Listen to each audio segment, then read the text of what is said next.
Hello दोस्तों, Shirada institute में आपका एक बार फिर से स्वागत है। आज हम टेंथ क्लास के टॉपिक के साथ आए हैं, that is quadratic equation. This is the fourth chapter of CBSE NCERT book. तो आइए स्टार्ट करते हैं।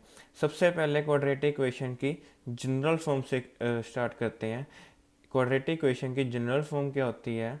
ए x square plus b x plus c equal to zero. ध्यान से देखिए दोबारा, a x square plus b x plus c equal to zero, जिसमें a B और सी की हम जो मर्जी वैल्यू डाल सकते हैं। आपको एक नंबर का क्वेश्चन भी आ सकता है वेरी शॉर्ट में, the what is the general form of quadratic equation. तो हम उसमें लिखेंगे a x square plus b x plus c equal to zero, जिसमें अगर आपको न्यूमेरिकल आएगा या क्वेश्चन आएगा उसमें ए बी और सी की वैल्यू गिवन होगी। तो आइए हम इसको सॉल्व करने के तीन मेथड समझते हैं। Methods to solve equations. सबसे पहले मेथड है factorisation method, then completing square method, then quadratic formula. अगर हम किसी एक इक्वेशन को ये तीनों मेथड से सॉल्व करेंगे तो उस इक्वेशन का आंसर तीनों मेथड से सेम आना चाहिए। अगर सेम इक्वेशन का आंसर तीनों मेथड से आपका डिफरेंट आ रहा है तो आपका कोई ना कोई मेथड गलत है। तो आइए हम देखते हैं कि तीनों मेथड्स को सॉल्व कैसे करते हैं। सबसे पहले हमने लिया हुआ है फैक्टराइजेशन मेथड, और मैंने तीनों मेथड्स में एक ही क्वेश्चन लिया, that is 2x square minus 5x plus 3। तो आइए फैक्टराइजेशन मेथड समझते हैं। 2x square minus 5x plus 3 equal to zero, सबसे पहले ज़ीरो से इक्वेट करना है। उसके बाद फैक्टराइजेशन मेथड में हमने क्या करना है, जो लास्ट वाला कांस्टेंट टर्म होगी उसको एक्स स्क्र के कोफिशिएंट के साथ मल्टीप्लाई करना है। लाइक मैंने एरो भी डाला हुआ है, आप एरो देख सकते हो। थ्री किससे मल्टीप्लाई हो रहा है? एक्स स्क्र के कोफिशिएंट के साथ। अगर टू की जगह यहाँ थ्री होता तो थ्री को थ्री से मल्टीप्लाई करते। अगर एक्स स्क्र की जगह यहाँ वन होता तो थ्री को वन से मल्टीप्लाई करते, तो उससे कोई फ़र्क नहीं पड़ता। तो थ्री इंटू वन थ्री ही रहना था। अब इसमें मैंने जान के 2x स्क्र वाली ली हुई है ताकि मल्टीप्लाई करके कुछ डिफरेंट हो, हम उसको सॉल्व करें। तो देखा जाए, थ्री को सबसे पहले हमने टू से मल्टीप्लाई करना है। यहाँ मैं लिख भी देता हूँ, three multiply by two equals to six. ठीक है, तो थ्री को सबसे पहले टू से मल्टीप्लाई करना है। ये आपने रफ वर्क का काम करना है। ये हमने देख लेना है कि यहाँ पे सिक्स लिखा हुआ है। तो हमने -5x को साइन का जरूर ध्यान रखना है। ये नहीं कि यहाँ पे माइनस और प्लस का कोई फ़र्क नहीं पड़ता, यहाँ पे माइनस और प्लस दोनों का फ़र्क पड़ता है। सबसे पहले देखना -5x, तो हमने -5x को इस हिसाब से दो टर्म्स में तोड़ना है कि इन दोनों को मल्टीप्लाई करके हमारा 6 आए और इन दोनों को प्लस या माइनस करके हमारा -5x आए, नॉट +5x। तो देखते हैं मैंने -5x को कैसे तोड़ा हुआ है। 2x स्क्र का 2x एज इट इज़ लिखना है, और लास्ट में जो +3 है उसका +3 हमने एज इट इज़ लिखना है। तो -5x को हमने कैसे तोड़ना है? -5x को मैंने लिख दिया -3x -2x। -3 और -2 कितना होता है? -5। और -3 मल्टीप्लाई बाय -2, -3 मल्टीप्लाई बाय -2 कितना होता है? माइनस से माइनस अगर हम काट दें तो कितना हो गया? 6। तो हमारी दोनों जो सिचुएशन है वो सेटिस्फाई हो रही हैं। प्लस माइनस करके हमारा -5 भी आ रहा है और मल्टीप्लाई करके हमारा 6 भी आ रहा है। तो मैंने -5 को तोड़ दिया -3 और -2 में। तो उसके बाद मैंने देखो ये आप देख सकते हो एरो, पहले दो में से हमने कॉमन निकालना और उसके बाद अगले दो में से कॉमन निकालना। पहले दो में से टू और थ्री में से कोई कॉमन नहीं निकल रहा, सिर्फ एक्स कॉमन निकल रहा है, तो मैंने एक्स कॉमन निकाल दिया। अगर यहाँ पे 4 होता तो उसमें से टू कॉमन आ जाता। तो 2x स्क्र माइनस 3x में से मैंने सिर्फ x कॉमन लेके उसमें से 2x माइनस 3 अंदर लिख दिया। यहाँ से x कॉमन आया, 2x रह गया, यहाँ से x कॉमन आया, अंदर 3 रह गया। अगेन -2x प्लस 3 में से मैंने -1 कॉमन लिया और कुछ कॉमन नहीं आ रहा, ना x कॉमन आ रहा है, तो मैंने 2x माइनस 3 कॉमन ले लिया। यहाँ पे मैंने माइनस इसलिए कॉमन लिया क्योंकि ये ब्रैकेट और ये ब्रैकेट हमारी इक्वल आनी चाहिए। अगर ये ब्रैकेट और ये ब्रैकेट इक्वल नहीं आ रही तो उसको किसी ना किसी तरह करनी पड़ेगी, अदरवाइज हमारा सम गलत हो जाएगा। तो यहाँ मैंने 2x माइनस 3 को कॉमन सेम लेने के लिए मैंने -1 कॉमन लिया। तो फिर हमने ये टर्म और ये टर्म मैंने कॉमन लेना है, तो दैट इज़ 2x माइनस 3 मैंने कॉमन ले लिया और यहाँ पे x माइनस 1 मैंने एज इट इज़ लिख के इक्व टू 0 कर दिया। अब हमारी क्वाड्रेटिक इक्वेशन है, यहाँ पे स्केयर है। जब यहाँ पे स्केयर होता है तो हमारे आंसर भी दो होते हैं। यहाँ पे अगर क्यूब होता है तो हमारे आंसर भी तीन होते हैं। तो लाइक दो आंसर थे, तो मैंने दोनों को अलग अलग ज़ीरो से कंपेयर कर दिया। आप देख सकते हैं 2x minus three equal to zero, X minus one equal to zero. तो यहाँ आपका -3 उधर जाके प्लस हो गया और जो 2 था उधर जाके डिवाइड हो गया, तो हमारा आंसर आएगा x इक्व टू 3/2 और जो -1 उधर जाके प्लस हो गया तो x इक्व टू 1। तो ये हमारा पहला मेथड था, दैट इज फैक्टराइजेशन मेथड। अगला मेथड हमारा है कंप्लीटिंग स्क्वायर मेथड। ध्यान से समझना ये मेथड, इसी मेथड में सभी बच्चों को प्रॉब्लम आती है। इसमें एक स्टेप ऐसा है जिसमें प्रॉब्लम आती है, अगर वो स्टेप आपने ध्यान से समझ लिया तो उसके बाद कोई डिफ़िकल्टी नहीं है।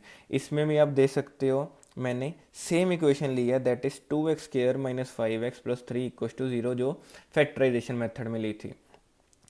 ये कंप्लीटिंग स्क्वायर मेथड में सबसे पहला स्टेप क्या है कि जो हमारा एक्स स्क्वायर का कोफिशिएंट है वो हमेशा 1 होना चाहिए। कितना होना चाहिए? हमेशा 1। तो अगर तो वो 1 है तो ठीक है, वेल एंड गुड, तो फर्स्ट स्टेप हमें करने की ज़रूरत नहीं है। बट पेपर में इतना इजी सम नहीं आता, पेपर में यहाँ कोफिशिएंट जरूर कुछ ना कुछ दिया होगा 1 के अलावा, तो हमने वो 1 ख़त्म करना है। तो इसलिए मैंने पूरी इक्वेशन को 2 से डिवाइड कर दिया ताकि इसके आगे वाला 2 ख़त्म हो जाए। जो बाकियों के नीचे 2 आया उसका हम कुछ ना कुछ बाद में कर लेंगे। तो इसका 2 हमने ख़त्म करने के लिए हमने पूरी इक्वेशन को 2 से डिवाइड कर दिया। लाइक आप देख सकते हो 2x square by 2 minus 5x by 2 plus 3/2 equal to 0। तो ये 2 से 2 कैंसिल आउट हो गया, क्या बच गया? X square minus 5x by 2 plus 3/2 equal to 0। ये हमारा फर्स्ट स्टेप कंप्लीट हो गया। This is the most important step जो भी मैं समझाने लगा हूँ आपको, ठीक है। ये देखो x square minus 5/2x plus 3, ये मैंने एज इट इज़ लिख दिया। ये चीज़ मैंने क्या की, इसी को कहते हैं कंप्लीटिंग स्क्वायर। एक a माइनस बी का होल स्क्वायर और a प्लस बी का होल स्क्वायर का हमने स्क्वायर कंप्लीट करने के लिए ये प्लस और माइनस की। अगर देखा जाए आपकी पॉकेट में मैं 100 रुपये डालूँ और साथ में वही वाला 100 रुपये निकाल दूँ तो कोई फ़र्क नहीं पड़ रहा। तो सिमिलरली हम इक्वेशन को अपनी मर्जी से चेंज नहीं कर सकते, लेकिन हम एक सेम चीज़ ऐड करें और वही चीज़ अगर हम उसमें से निकाल दें तो इक्वेशन को भी कोई फ़र्क नहीं पड़ रहा। तो मैंने स्क्वायर कंप्लीट करने के लिए एक चीज़ सेम वाली चीज़ ऐड की और उसी का स्क्वायर माइनस कर दिया। अब बच्चों में सबसे ज़्यादा कन्फ्यूजन क्या होती है कि कौन सी चीज़ हमने ऐड करनी है, कौन सी चीज़ हमने माइनस करनी है। मतलब यहाँ पे 5/4 कैसे है, तो मैं आपको समझाता हूँ। सबसे पहले आप x के साथ वाला देखो, क्या है? 5/2। सिर्फ x के साथ वाला देखना है, 5/2। तो क्या करो, इसके डिनोमिनेटर को 2 से मल्टीप्लाई कर दो। हर बार 2 से मल्टीप्लाई करना है, ये आप दिमाग में फिट कर लो। तो क्या आ गया? 5/4 आ गया। बस सिंपल, उसी का स्क्वायर हमने ऐड कर दिया, उसी का स्क्वायर हमने माइनस कर दिया। तो इससे क्या हो गया? हमारा कंप्लीटिंग स्क्वायर हो गया। कंप्लीट स्क्वायर कैसे करना, अब देखिए, a square plus B square minus 2ab। और ये माइनस 2ab कैसे आया? अगर हम a माइनस बी का स्क्वायर में 5/4 लगा के देखेंगे, आप फॉर्मूला लगा के देखना, a plus B whole square का या फिर a minus B whole square का। तो यहाँ से हर बार हमने प्लस का ही उठाना है। क्यों? आप ये देख सकते हो, अगर हम a प्लस बी का होल स्क्वायर लगाएं तो भी a square plus B square plus 2ab आ रहा है। अगर हम a माइनस बी का लगाएं तो भी a square plus B square minus 2ab आ रहा है। फ़र्क कहाँ आ रहा है? सिर्फ यहाँ और यहाँ। बी स्क्वायर हमेशा पॉजिटिव ही आ रहा है, तो यहाँ से हमने बी स्क्वायर उठाना है, यहाँ से हमने बी स्क्वायर उठाना है, तो वो हमेशा पॉजिटिव का ही उठेगा। यहाँ पे अब a माइनस बी हो स्क्वायर आएगा या a प्लस बी हो स्क्वायर आएगा, ये किस पे डिपेंड करेगा? ये -2ab पे या +2ab पे। अगर यहाँ पे -2ab आया तो यहाँ पे माइनस लग जाएगा, अगर यहाँ पे प्लस आया तो यहाँ पे प्लस लग जाएगा। ये देखो यहाँ पे माइनस आया हुआ तो मैंने माइनस लगाया। तो a square plus B square -2ab मैंने क्या लिख दिया? a माइनस बी का होल स्क्वायर। तो +3/2 हमने एज इट इज़ लिख दिया और -5/4 का स्क्वायर हमने एज इट इज़ लिख दिया। अब अगले स्टेप में मैंने क्या किया, 5/4 का स्क्वायर इधर माइनस हो रहा था, इधर आके प्लस हो गया, इक्वल टू मेरा यहाँ पे आ गया, और जो 3/2 था वो इधर प्लस हो रहा है, इधर आके माइनस हो गया। तो सिमिलरली फिर मैंने ये स्क्वायर सॉल्व किया, 25/16 माइनस 3/2, ये मैं एज इट इज़ लिख रहा हूँ, या इधर मैं एलसीएम लेके सॉल्व कर रहा हूँ। 16 और 2 का एलसीएम आ गया 16, नीचे 16 आ गया, ऊपर 16 से 16 कट गया, 25 ही रह गया, यहाँ पे 24 आ गया। एलसीएम तो सभी को लेना आता है, तो यहाँ पे 1/16 आ गया। अब हमने क्या करना है, हमने ये स्क्वायर ख़त्म करना है। तो स्क्वायर कैसे ख़त्म कर सकते हैं, दोनों साइड अंडर रूट लेके। तो यहाँ से हमने अंडर रूट लिया और इधर वाली साइड अंडर रूट लिया, इधर का स्क्वायर अंडर रूट से कट गया, यहाँ क्या आ गया 1/16 का अंडर रूट। तो आइए देखते हैं इसको आगे कैसे सोल्व करना है। इधर का अंडर रूट के साथ के स्क्वायर कट गया, 1/16 का अंडर रूट आ गया प्लस माइनस 1/4। ये प्लस और माइनस मैंने दोनों क्यों लिखे हैं, क्योंकि अगर हम प्लस 1/4 का स्क्वायर करें तो भी 1/16 आएगा, माइनस 1/4 का स्क्वायर करें तो भी 1/16 आएगा। तो कभी भी सिंगल टर्म का अगर हम अंडर रूट लेते हैं तो प्लस और माइनस दोनों आते हैं। तो उसके बाद कुछ नहीं, ये इक्वेशन को एक बार प्लस के साथ कंपेयर कर दो, ये इक्वेशन को एक बार माइनस के साथ कंपेयर कर दो, उसके बाद एलसीएम लेके हमारा आंसर आ जाएगा। आप एक चीज़ नोटिस करें, यहाँ भी 3/2 और 1 ही आंसर आ रहा है। सेम आंसर हमारा फैक्टराइजेशन मेथड में आया था। तो एक इक्वेशन को हमने दो अलग अलग मेथड से सॉल्व किया और हमारा आंसर सेम आ रहा है। तो आइए हम तीसरा मेथड भी देख लेते हैं साथ में कि तीसरे मेथड से हमारा आंसर क्या आ रहा है। ये मेथड का नाम क्या है, क्वाड्रेटिक फॉर्मूला। इसी को मैं सेम इक्वेशन को सॉल्व कर रहा हूँ, इसमें 2x² - 5x + 3 = 0। इसमें हम सबसे पहले d निकाल लेंगे, दैट इज डिस्क्रिमिनेंट। d की वैल्यू क्या होती है, b² - 4ac, जिसमें abc हमें देखना पड़ेगा क्या है। तो ये मैंने साथ में मेंशन किया हुआ है, हमारी जनरल फॉर्म होती है ax² + bx + c = 0। तो हमारी इक्वेशन है 2x² - 5x + 3 = 0। a की वैल्यू क्या आ गई 2, बी की वैल्यू आई -5 नॉट +5, क्योंकि जनरल फॉर्म में प्लस है, हमारी इक्वेशन में माइनस है, तो वो बी की वैल्यू आ जाएगी -5, सी की वैल्यू आ जाएगी 3। तो सबसे पहले डी निकालना, that is discriminant, b² - 4ac। B की वैल्यू हमने -5 लिख देनी है, 4ac, जो ए बी सी की वैल्यू मैंने पुट कर दी, यहाँ पे मेरा डी आ गया 1। डी की वैल्यू आप ध्यान रखिए कभी भी नेगेटिव में नहीं आनी चाहिए, 0 आ सकती है और पॉजिटिव में आ सकती है, नेगेटिव में कहीं नहीं आएगी। उसका मैं बताता हूँ रीज़न क्यों। अगर आपका नेगेटिव में आ गया तो आपने वहीं पे सम रोक देना और लिख देना नो रियल रूट्स एग्जिस्ट। तो हमारे दो आंसर होते हैं। तो ये देखिए इसके रूट्स क्या आएंगे, -b + √d/2a। यहाँ पे प्लस माइनस लिखा है, तो एक आंसर हमारा प्लस के साथ आएगा, एक माइनस के साथ आएगा। अब देख सकते हो यहाँ पे मैंने √d लिखा है।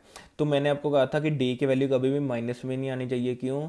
अब ये देखिए कि यहाँ पे रूट है, माइनस का कभी भी अंडर रूट नहीं होता। तो आप ये ध्यान रखना, -2 -5 -10 का अंडर रूट नहीं होता।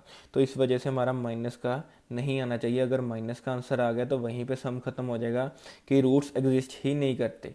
तो हमारे यहाँ पे देखो डी पॉजिटिव में आ रहा है 1, तो डी हमारे दो आंसर एग्जिस्ट करते हैं, -b + √d/2a, -b - √d/2a। यहाँ पे अब कुछ नहीं, बी डी और ए की वैल्यू पुट करें तो हमारे दोनों आंसर आ जाएंगे। यहाँ पे यार देखो ये मैंने दो बार माइनस लिखा हुआ, एक माइनस फॉर्मूले का और एक माइनस बी की वैल्यू जो -5 थी। √1 की वैल्यू 1 होती है, 5 + 1 6/4 और 5 - 1 4/4। तो यहाँ पे भी हमारा आंसर आ रहा है 3/2 और 1। तो जो आंसर हमारा पहली इक्वेशन के साथ आ रहा था वही दूसरी के साथ आ रहा था, वही तीसरी के साथ है। तो अगर हम एक इक्वेशन को तीनों मेथड के साथ सॉल्व करें तो हमारा आंसर सेम आएगा। तो ये था आपका एक टॉपिक क्वाड्रेटिक इक्वेशन, जिसमें मैंने तीनों इक्वेशंस को सॉल्व करके दिखा दिया। अगर आपको वीडियो मेरी अच्छी लगी तो प्लीज़ लाइक का बटन दबाइए, शेयर कीजिए और मेरा चैनल सब्सक्राइब करिए। Thank you so much.